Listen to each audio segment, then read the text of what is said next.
काफी समय पहले की बात है। प्रतापगढ़ नाम का एक राज्य था। वहां का राजा बहुत अच्छा था, मगर राजा को एक सुख नहीं था।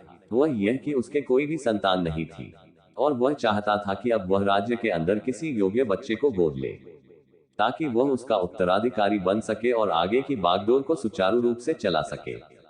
और इसी को देखते हुए राजा ने राज्य में घोषणा करवा दी कि सभी बच्चे राजमहल में एकत्रित हो जाए।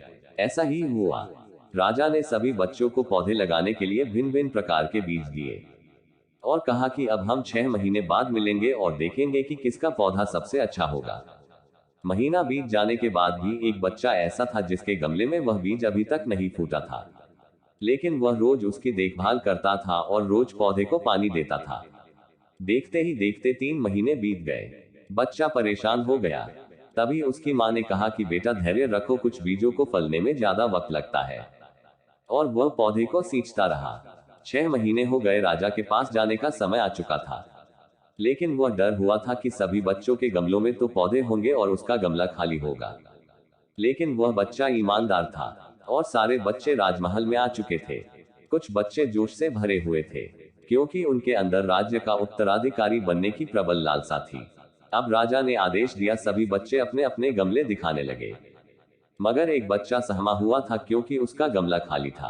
तभी राजा की नजर उस गमले पर गई। उसने पूछा, तुम्हारा गमला तो खाली है।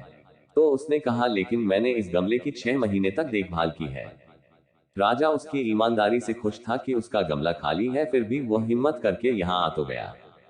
सभी बच्चों के गमले देखने के बाद राजा ने उस बच्चे को सभी के सामने बुलाया। बच्चा सहम गया और राजा ने वह गमला सभी को दिखाया। सभी बच्चे जोर से हंसने लगे।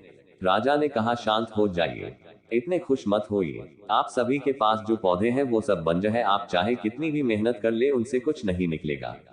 लेकिन असली बीज यही था। राजा उसकी ईमानदारी से बेहद खुश हुआ और उस बच्चे को राज्य का उत्तराधिकारी बना दिया गया। लेकिन हमें इस कहानी से क्या सीखने को मिला? मेरे हिसाब से अपने अंदर ईमानदारी का होना बहुत जरूरी है।